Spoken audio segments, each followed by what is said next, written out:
Hello friends. पिछले video में हम लोग इस एक्सरसाइज 3.4 का रियल एनालिसिस बाटले एंड शेपर्ड बुक का जो इम्पोर्टेंट क्वेश्चन मतलब 5 तक 1 से 5 तक क्वेश्चंस देखे थे। आज हम लोग उसके बाद वाला मतलब 6 से देखते हैं जितने भी इम्पोर्टेंट क्वेश्चन है। ठीक है, चलिए शुरू करते हैं। 6 नंबर क्वेश्चन क्या कहता है, let x n equal to n to the power 1/n for all n belongs to N. ठीक है, ये एक सीक्वेंस डिफाइन किया हुआ है। Show that x n plus one is less than x n if N only one plus one by n whole to the power n is less than n. क्या कहता है कि ये अगर ऐसा एक सीक्वेंस है तो x of n plus one is less than x n होगा कब, अगर one plus one by n to the power n is less than n है। और दूसरी तरीके से दूसरी तरफ से one plus one by n to the power n अगर लेस देन एन हुआ तो x of n plus one minus x n less than x n होगा। ठीक है, ये इफ एंड ओनली स्टेटमेंट है। फिर उसके बाद क्या कहता है, also conclude that limit of x n exist. और ये भी दिखाने को कहता है कि limit of x n exist कर रहा है। और बी नंबर क्वेश्चन कहता है show that limit of x n मतलब x n converges to x, ये कन्वर्जेस का सिंबल है। X n converges to x मतलब limit of x n equal to x है and x equal to one है, मतलब limit of x n equal to one है। ठीक है, वो दिखाने को कहता है। अभी देखिए, पहला जो क्वेश्चन कहता है x n plus one less than x n if N only if, ये इफ एन ओनली इफ का सिंबल है। इफ एन ओनली इफ क्या होगा, दोनों साइड से अगर मैं one by n plus one कर दिया, sorry x n plus one का डिफिनेशन क्या है, n plus one to the power one by n plus one is less than x n का क्या है, x n equal to n n n to the power one by n. If N only if ये कब होगा, अगर दोनों में ऊपर से हम, ये मैं इफ एन ओनली इफ कर रहा हूँ। ठीक है, कुछ नहीं कर रहा हूँ, सिर्फ जो जो है उसी उसी जगह पे वो बस सिंप्लीफाई कर रहा हूँ। ठीक है, फिर देखिए इससे अगर मैं ऊपर में दोनों साइड में n into n plus one से मल्टीप्लाई कर दिया तो ये क्या होगा, n plus one to the power n plus one to the power n into n plus one by n plus one. मैं ऊपर में n into n plus one से मल्टीप्लाई कर दिया, इसमें भी ऊपर से मैं n into n plus one से मल्टीप्लाई कर दिया। ये देखिए क्या होगा, n into N to the power n into n plus one by n. ठीक है, फिर इफ एन ओनली इफ अभी क्या होगा, एन प्लस वन कैंसिल हो जाएगा तो n plus one to the power n less than, इसमें एन एन कैंसिल हो जाएगा तो n to the power n plus one.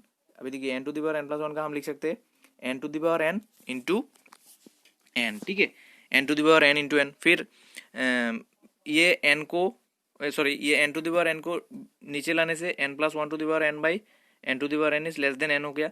फिर n plus one by n whole to the power n is less than n, one plus one by n to the power n is less than n. ठीक है, if N only if है दोनों side से, मतलब इस तरह इधर से अगर स्टार्ट किया तो ये आएगा और इधर से अगर स्टार्ट किया तो ये आएगा, क्योंकि इफ एन ओनली इफ करके किया है। ठीक है, दोनों साइड से ट्रू है, मतलब ये हो गया x n plus one is less than x n if N only if one plus one by n to the power n is less than n. अभी वो ये भी शो करने को कहता है कि conclude that limit of x n exist, limit of x n exist कर रहा है, वो भी शो करने को कहता है। Limit of x n exist कर रहा है, वो कैसे शो करेंगे देखिए। तो मतलब ये क्या हुआ, x n plus one is less than x n, ये स्टेटमेंट ये sequence x n plus one is less than x n मतलब क्या है, ये एक डिक्रीजिंग सीक्वेंस है, ये एक डिक्रीजिंग सीक्वेंस है। ठीक है, तो देखिए now zero less than x n, तो ये अगर एक डिक्रीजिंग सीक्वेंस है, मुझे मैं अगर दिखा दिया कि ये बाउंडेड है तो by the monotone convergence theorem हम बोल सकते हैं कि ये कन्वर्जेंस है। ठीक है, मोनोटोन कन्वर्जेंस थ्योरम में क्या बोलता है कि कोई भी अगर सीक्वेंस मुझे ऐसा मिला जो बाउंडेड भी है और डिक्रीजिंग और इंक्रीजिंग मतलब मोनोटोन भी है तो वो सीक्वेंस हमेशा कन्वर्जेंस होगा। तो अभी देखिए zero less than x n for all n belongs to n and x n is decreasing, तो जब ये डिक्रीजिंग है और ये बाउंडेड भी है, एन से बाउंडेड है। ठीक है, तो by the monotone convergence theorem x n converges. ठीक है, sorry zero is greater than n x n मतलब x n is greater than zero, x n is bounded below by zero. X n हमेशा greater than zero है ना, x n हमेशा, क्योंकि x n equal to n to the power one by n, n to the power one by n कभी zero से छोटा नहीं हो सकता, क्योंकि एन हमेशा ग्रेटर देन जीरो है, मतलब n equal to natural number है, नेचुरल नंबर कभी नेगेटिव हो ही नहीं सकता, इसलिए हमेशा ये x n greater than zero होगा। तो bounded below by zero and also it is a decreasing sequence, तो डिक्रीजिंग होने से हमें बाउंडेड बिलो है कि नहीं वो देखना होता है, बाउंडेड एबव नहीं होने से भी वो चलता है, और अगर इंक्रीजिंग सीक्वेंस है तो हमें वो बाउंडेड एबव है कि नहीं देखना है। ठीक है, वो बाउंडेड बिलो तब नहीं होने से भी होता है, कन्वर्जेंस होता है। ठीक है, तो by the monotone convergence theorem x n converges. तो बी नंबर क्या कहता है, वो सीक्वेंस बी नंबर क्या कहता है कि show that x n converges to x where and x n equal to 1, मतलब एक्स एन एक्स पे कन्वर्ट कर रहा है जिसका वैल्यू 1 है, ठीक है, मतलब इनडायरेक्टली बोल रहा है कि एक्स एन 1 पे कन्वर्ट कर रहा है, वो देखने को बोल रहा है। Since every subsequence of the convergent sequence converges to the same limit, मतलब कोई भी सीक्वेंस का सबसीक्वेंस उसी सीक्वेंस का लिमिट पे कन्वर्ट करता है, तो limit of x equal to limit of x n अगर है तो limit of x to n भी होगा, ठीक है। क्योंकि एक्स एन का सबसीक्वेंस क्या है, एक्स टू एन एक सबसीक्वेंस है एक्स एन का, तो एक्स टू एन मतलब क्या है, वो एक्स एन का डेफिनेशन पे 2n to the power 1/2n। तो अभी देखिए 2n to the power 1/2n को हम कैसे लिख सकते हैं, 2 to the power 1/2n into n to the power 1/2n। तो limit of root 2 to the power 1/n into limit of root n to the power 1/m लिख सकते हैं इसको, लिमिट दोनों में मल्टीप्लाई करके देने से। उसके बाद इसका लिमिट क्या हो जाएगा, 1 हो जाएगा, ठीक है। और इसका क्या होगा, हम रूट ओवर के अंदर अगर लिमिट ले लिया तो root over of limit of n to the power 1/n, लेकिन n to the power 1/n क्या है, एक्स एन, तो एक्स एन का लिमिट क्या है, एक्स है, एक्स एन का लिमिट में इधर लिखा है एक्स है, तो एक्स इज इक्वल टू, मतलब एक्स इज इक्वल टू क्या है बाद में, x of 2n, limit of x to n का मैं इधर सिंप्लीफाई किया, करने के बाद limit of x to n का लिमिट क्या आया मुझे, root of x n which is equal to x, तो x equal to root over x n, मतलब x square equal to x, तो x square minus x equal to 0 which implies x equal to 0 और 1, ठीक है। ये simplification अगर आपको थोड़ा समझने में दिक्कत हो रहा है तो आप पॉज करके भी देख सकते हैं, इतना हार्ड नहीं है, ठीक है। बट अभी देखिए एक्स इज इक्वल टू 0 और 1 मिला है, लेकिन लिमिट तो एक ही होना पड़ेगा मुझे, लिमिट दो कभी नहीं हो सकता कोई भी एक सीक्वेंस का। But since x n is greater than equal to 1, x n हमेशा 1 से बड़ा है फॉर ऑल एन, तो एक्स हमेशा 1 से बड़ा या फिर 1 से इक्वल होना पड़ेगा एक्स एन, क्योंकि लिमिट का हर एक एलिमेंट अगर कोई भी एक नंबर से बड़ा होता है, ठीक है, तो उसका लिमिट सीक्वेंस का कोई भी एलिमेंट, हर एक एलिमेंट अगर कोई भी एक नंबर से बड़ा होता है, तो उसका लिमिट भी उसी नंबर से बड़ा या फिर उस नंबर का इक्वल होना पड़ता है। एक थ्योरम हमने प्रूफ किया था पिछले वीडियोस में, ठीक है। तो मतलब limit of x n equal to क्या है, 1 है, 0 हो ही नहीं सकता क्योंकि हर एक एलिमेंट के लिए लिमिट सीक्वेंस का हर एक एलिमेंट के लिए वो 1 से बड़ा है। अभी चलते हैं, देखिए 7 नंबर क्वेश्चन में, 7 नंबर क्वेश्चन क्या कहता है, establish the convergence and find the limit. ये जो सीक्वेंसेस दिया हुआ है इनका कन्वर्जेंस, वो ये सीक्वेंसेस कन्वर्जेंस है कि नहीं देखने को कहता है। उसके बाद बोलता है कि अगर कन्वर्जेंस है तो लिमिट तो एग्जिस्ट करेगा, तो लिमिट भी फाइंड करने को कहता है। पहले कन्वर्जेंस है कि नहीं वो देखना है। अभी देखिए लिमिट क्या दिया हुआ है, 1 + 1/n² whole to the power n², ये एक सीक्वेंस है। आपने एक बहुत ही स्पेशल सीक्वेंस पिछले वीडियोस में देखे होंगे, 1 + 1/n to the power n, ये जो सीक्वेंस है उसका लिमिट होता है e, ठीक है, ई इसका लिमिट होता है। तो अभी देखिए ये देखने में थोड़ा उस टाइप का ही है, लेकिन सिर्फ एन के जगह पे n² हो गया, तो ये एक सब सीक्वेंस है उस सेट का, उस सीक्वेंस का। तो x n equal to 1 + 1/n to the power n जो सीक्वेंस है उसका एक subsequence, it is a subsequence of this x n, ठीक है। तो इसको हम कैसे लिख सकते हैं, x of n² equal to 1 + 1/n² whole to the power n²। तो and x n is converging to n e. तो कोई भी एक, हमने थ्योरम प्रूव किया है कि कोई भी एक सीक्वेंस का कोई भी सब सीक्वेंस, कोई भी एक सीक्वेंस का कोई भी सब सीक्वेंस उस इस सीक्वेंस जो लिमिट पे कन्वर्ट कर रहा है वो सब सीक्वेंस भी उसी लिमिट पे ही कन्वर्ट करेगा, ठीक है। तो देखिए ये अगर ये जब एक सब सीक्वेंस है इसका और ये कन्वर्ट कर रहा है ई पे, तो मतलब इसका भी लिमिट ई ही होगा, ठीक है। और बी नंबर देखिए, बी नंबर क्या कहता है, बी नंबर कहता है कि 1 + 1/2n whole to the power n, ठीक है। ये भी उसी लिमिट के उसी सीक्वेंस के जैसा ही है, लेकिन सिर्फ 1 + 1/2n और इधर 2n नहीं है, तो इसको हम 2n कैसे लाएंगे, 1 + 1/2n whole to the power n के साथ 2 मल्टीप्लाई करके फिर डिवाइड बाई 2 कर सकते हैं, तो 2 कैंसिल हो जाएगा। अभी देखिए 1 + 1/2n whole to the power n, ये एक सीक्वेंस है x2n, मतलब ये xn का सब सीक्वेंस है, ये xn का सब सीक्वेंस है, मतलब इसका लिमिट क्या होगा, ई ही होगा। इसका लिमिट जब ई है, मतलब अंदर वाला ई है, तो ये पूरा का लिमिट क्या होगा, e⁻½ होगा। एक्स एन इक्वल टू ई जब है तो e⁻½ होगा, ठीक है। कन्वर्जेंट क्यों है, क्योंकि ये एक सब सीक्वेंस है किसका, ये एक सीक्वेंस का, और ये सीक्वेंस कन्वर्जेंट है। ये सीक्वेंस जब कन्वर्जेंट है तो ये सब सीक्वेंस है उसका, तो ये भी कन्वर्जेंट ही होगा, ठीक है। उसके बाद चलिए 8 नंबर देखते हैं। 8 नंबर में क्या कहता है, फाइंड लिमिट। 7 में और 2 क्वेश्चन है, 7 में बाकी 2 क्वेश्चन इसके जैसा ही है, बहुत ही सिंपल है, ये आप खुद कर सकते हैं, इसलिए मैं नहीं किया। फिर देखिए 8 नंबर क्वेश्चन, 8 क्या कहता है, फाइंड लिमिट। लिमिट किसका, 3n to the power 1/2n, ठीक है। 3n⁴ इसमें भी एक आप स्पेशल सीक्वेंस आपने पढ़ा था n⁴ जिसका लिमिट होता है 1। सिंस n⁴ इक्वल टू 1, दस 3n⁴ भी 1 ही होगा, क्योंकि xn अगर n⁴ है, ठीक है, तो 3n⁴ क्या होगा, x(3n), ठीक है, वो भी एक सब सीक्वेंस है xn का। ये मान लीजिए xn इक्वल टू n⁴ तो x(3n) क्या होगा, 3n⁴ तो ये सीक्वेंस आप 1 पे कन्वर्ट कर रहे हैं तो उसका सब सीक्वेंस भी 1 पे ही कन्वर्ट करेगा। अभी देखिए, लेकिन ये 3n⁴ नहीं है, 1/2n है, तो इसको हमें 1/3n बनाना पड़ेगा। तो लिमिट ऑफ 3n⁴ का हम कैसे लिख सकते हैं, 3n⁴ ये 2 को बाहर ले लिया और 3 एक एक्स्ट्रा लिखा नीचे, तो 3 को इसलिए हम ऊपर लिख लिया और ये 2 जो बाहर लिया, मतलब 3n⁴ whole to the power 3/2 लिख सकते हैं, ठीक है। तो ये 3 कैंसिल हो जाएगा और 2 अंदर आने से फिर से 3n⁴ हो जाएगा, ठीक है। लेकिन इसका लिमिट क्या है, इसका लिमिट तो 1 है, तो 1⁴ मतलब 1, ठीक है। फिर देखिए दूसरे बी नंबर जो दिया है, बी नंबर में क्या कहता है, 1 + 1/2n whole to the power 3n।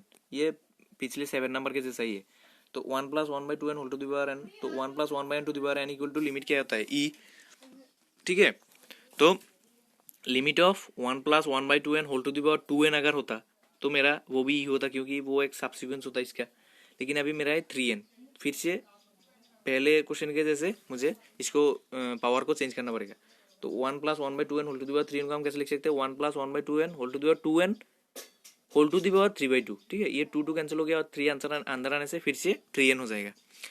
तो इस तरीके से हम लिख सकते हैं। इसका क्या है, e है, इसका लिमिट क्या है, e है, तो e⁴ ठीक है।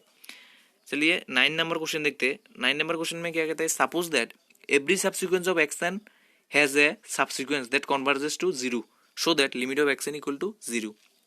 कहता है कि मान लिया कि मैं कोई भी एक सीक्वेंस है xn, उसका जितने भी सबसीक्वेंस है वो सारे 0 पे कन्वर्ट कर रहा है। तो आप शो कीजिए कि limit of xn equal to 0, मतलब वो सीक्वेंस भी 0 पे ही कन्वर्ट कर रहा है, ठीक है। अगर कोई भी एक सीक्वेंस है जिसका जितने भी सबसीक्वेंस है वो सारे अगर 0 पे कन्वर्ट कर रहा है, ठीक है, तो वो जो मेन सीक्वेंस है वो भी 0 पे ही कन्वर्ट करेगा, वो शो करने को कहता है। सपोज अभी मैं कॉन्ट्राडिक्शन प्रोसेस से इसको प्रूव करेंगे। मैं मान लिया कि limit of xn not equal to 0, मुझे दिखाना है कि limit of xn equal to 0 है। मैं मान लिया कि limit of xn not equal to 0, तो लिमिट ऑफ xn अगर नॉट इक्वल टू 0 है तो there exist epsilon not greater than 0 such that for all k belongs to n there exist n greater than n with xn greater than equal to epsilon, मतलब epsilon not, मतलब limit का जो definition है उसका उल्टा होगा, ठीक है। लिमिट का डेफिनेशन में क्या था, for all epsilon greater than 0, तो मुझे इसमें लिखना पड़ेगा नेगेटिव स्टेटमेंट में there exist epsilon not greater than 0 such that for all k belongs to n। उसमें था लिमिट के डेफिनेशन में था there exist k belongs to n such that for all n greater than k। इसमें लिखूंगा such that for all k belongs to n there exist n greater than k with xn less than equal to epsilon था मेरा, उसमें xn less than epsilon था, तो इसमें लिखेंगे xn greater than equal to epsilon not, ठीक है। तो अभी देखिए, so we can inductively choose n greater than n1, n greater than n1 greater than अगर n लिया, मैं कोई एक n1 ग्रेटर देन n लिया, n से n ही अगर k से बड़ा है तो xn is greater than equal to epsilon not. अभी अगर n1 n से भी बड़ा है तो वो k से भी बड़ा होगा, मतलब x of n1 is greater than equal to epsilon not होगा। फिर और एक अगर मैं लिया कि x of n2 greater than n1, तो n2 अगर ग्रेटर देन n1 है और वो n से भी बड़ा है तो n से बड़ा होने से वो k से भी बड़ा होगा, मतलब x of n is greater than equal to x of n2 is greater than equal to epsilon not. ऐसे करते करते हम क्या लिख सकते हैं, x of n1 is greater than equal to epsilon not, x of n2 is greater than equal to epsilon not, ठीक है। ऐसे करके करके हम लिख सकते हैं x of nk is greater than equal to epsilon not for all k belongs to n, ठीक है। तो ये क्या हुआ, मतलब ये कन्वर्स नहीं कर रहा है, मतलब ये जो सबसीक्वेंस है, ये एक सबसीक्वेंस है ना xn का, तो ये कन्वर्स नहीं कर रहा है, मतलब हुआ, इसका मतलब हुआ देयरफॉर द सबसीक्वेंस xn के डज नॉट कन्वर्स टू 0। लेकिन मेरा स्टेटमेंट में क्या था कि ये सीक्वेंस का जितना भी सबसीक्वेंस है वो सारे 0 पे कन्वर्ट कर रहा है, मतलब ये तो 0 पे कन्वर्ट नहीं कर रहा है, तो ये कॉन्ट्राडिक्शन हो गया, ठीक है। Hence every subsequence of xn converges to the same limit 0, the limit of xn equal to 0 if every subsequence of xn। मतलब क्या हुआ, ये कॉन्ट्राडिक्शन हो गया, मतलब मैं जो पहले जो लिया था, ये जो मैं सपोज किया था वो मतलब मेरा गलत हुआ, मतलब क्या होगा, limit of xn equal to 0 होगा, ठीक है। तो ये एक इंपॉर्टेंट थ्योरम भी आप बोल सकते हैं कि कोई भी सीक्वेंस का अगर जितने भी सब सीक्वेंस है वो सारे अगर 0 पे कन्वर्ट कर रहा है तो लिमिट खुद भी 0 पे ही कन्वर्ट करेगा। और लास्ट क्वेश्चन देखते हैं 11 number question. Suppose that x n is greater than equal to 0 for all n belongs to N. कोई भी एक सीक्वेंस है जिसका जितने भी लिमिट है वो सारे 0 से बड़ा है, ठीक है। And that limit -1 to the power n x n exist. और एक ये जो मैंने मतलब sequence -1 to the power n x n का लिमिट एग्जिस्ट कर रहा है, so that x n converges. अभी मुझे दिखाना है कि एक्स एन का भी लिमिट एग्जिस्ट करेगा। ये जो सीक्वेंस है ये देखिए एक्स एन डायरेक्ट नहीं है, इसमें क्या लिखा है -1 to the power n x n, ठीक है। मतलब ये एक बार माइनस एक्स एन फिर एक बार प्लस एक्स एन, एक बार माइनस एक्स एन एक बार प्लस एक्स एन होगा। तो मुझे दिखाना है कि एक्स एन भी कन्वर्स कर रहा है, ये अगर कन्वर्स कर रहा है तो एक्स एन भी कन्वर्स कर रहा है, ये दिखाना है। Let epsilon greater than 0। तो मैं मान लिया कि ये जब अगर इसका जब अगर लिमिट एग्जिस्ट कर रहा है तो हम लिमिट का डेफिनेशन लिखेंगे पहले। Let epsilon greater than 0 then there exist k belongs to n such that for all n greater than equal to n, ठीक है। Sorry, for all n greater than equal to k होगा, इसमें k belongs to n, इसमें n के जगह पे k होगा। For all n greater than equal to k -1 to the power n x n minus l is less than epsilon, क्योंकि इसका limit है लिमिट में मान लिया l है, ठीक है। तो -1 to the power n x n minus l is less than epsilon है।